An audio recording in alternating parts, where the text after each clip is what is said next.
After Ragnarok, the first great object in the new world is not a crown, a sword, or a temple. It is a set of golden game pieces, found in the grass by gods who have survived the end. That is a strange thing to leave behind in an apocalypse, and that strangeness is the point. This is mythology, where old stories are treated as systems of memory, fear, and renewal.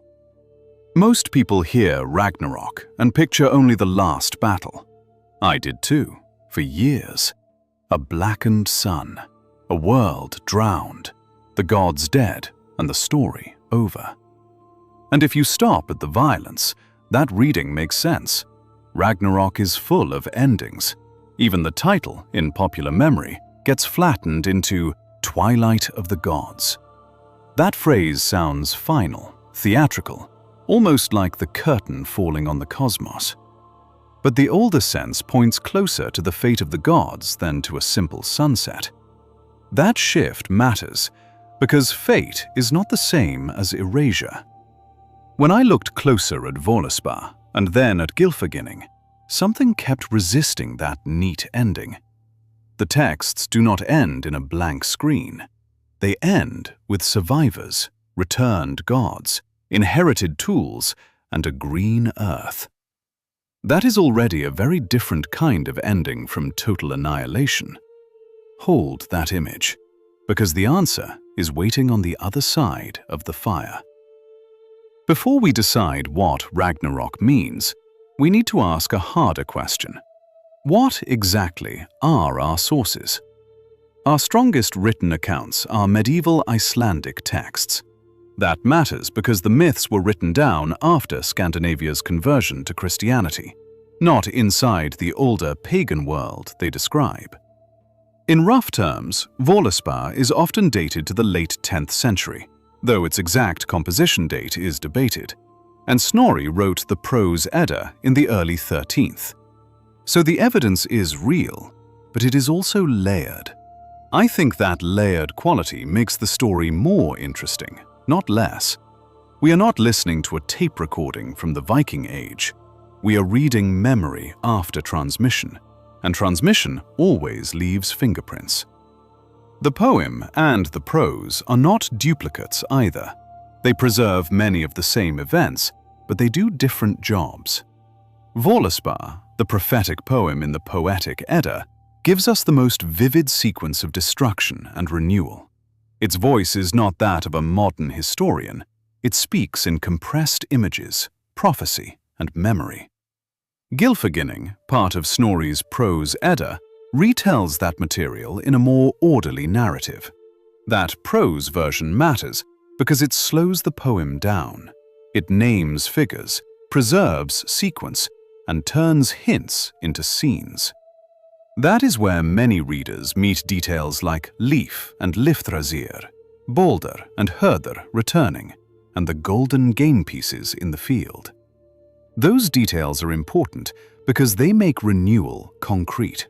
They turn a vague survival story into an inherited world with names, tools, and places.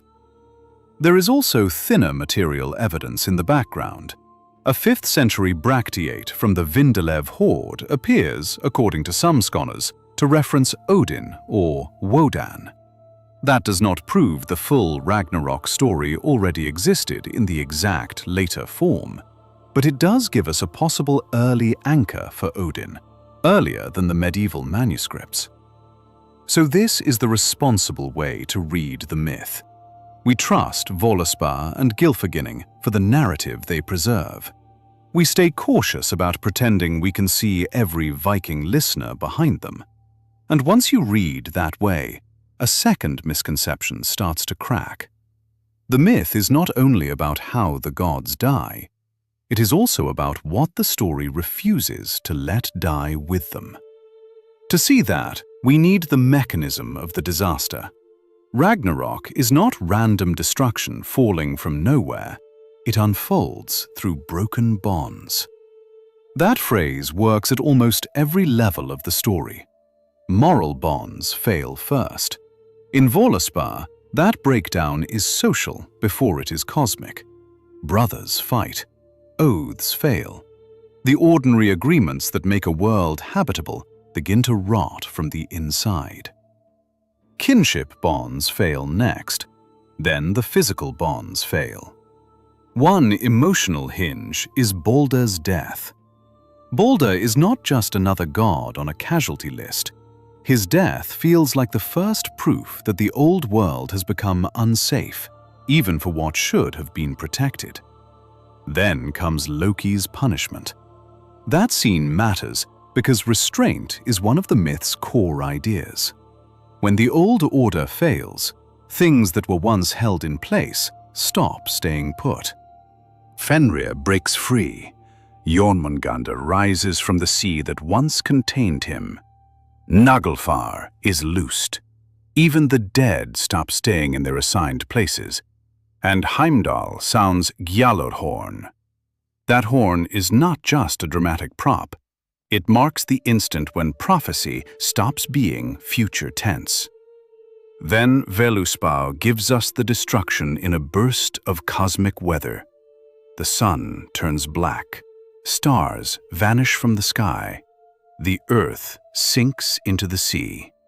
And Surtur's fire reaches upward, past the world of men and gods alike. This is why Surtur's fire matters so much in the memory of the myth. Fire is not just damage here. It is the last force that strips the old frame bare. The sequence feels absolute because the poem attacks every layer of orientation at once. Light fails. Ground fails. Social order fails. Even memory seems ready to fail.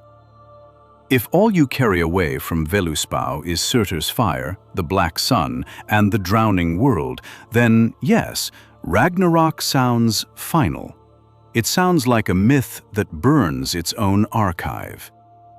But here is the missing line of motion. Völuspá keeps going. After the flood and the fire, the poem says the earth rises again, green from the waters. That image is doing serious work. It tells us the catastrophe is not just subtraction, it is also clearance.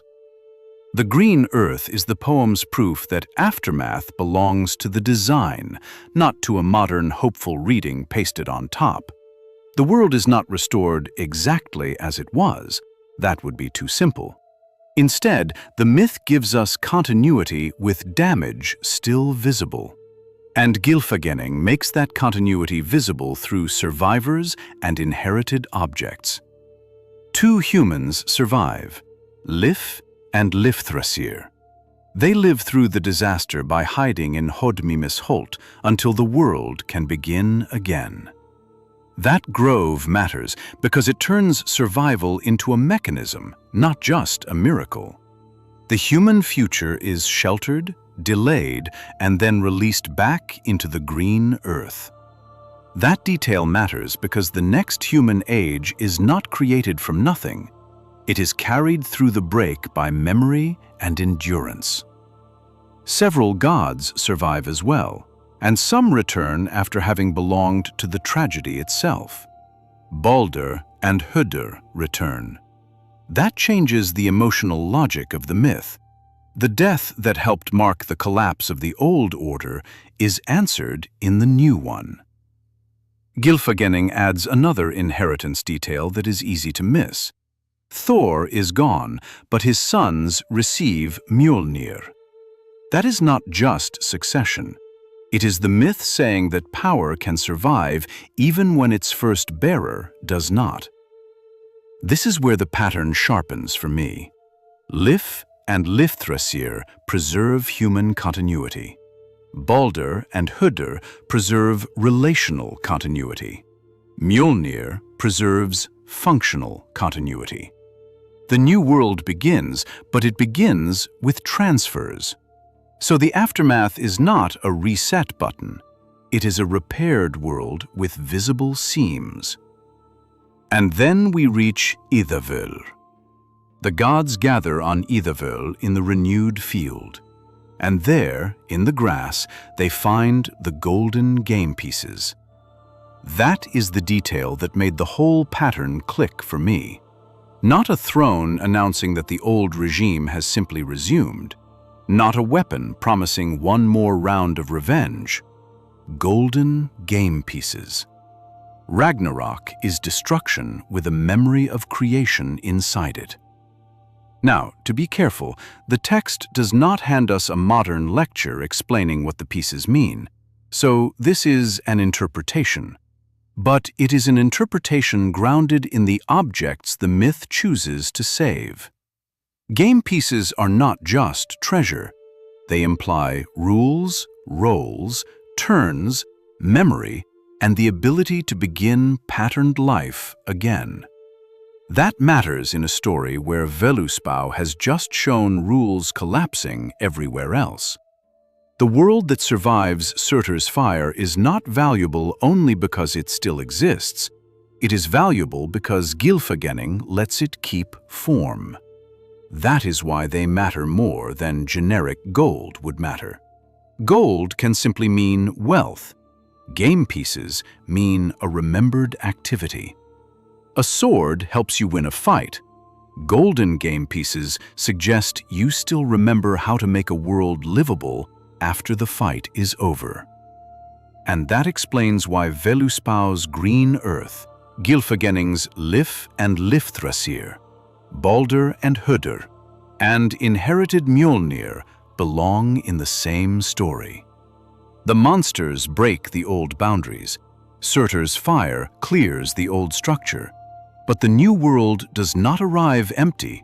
It inherits names, kin, tools, and remembered play.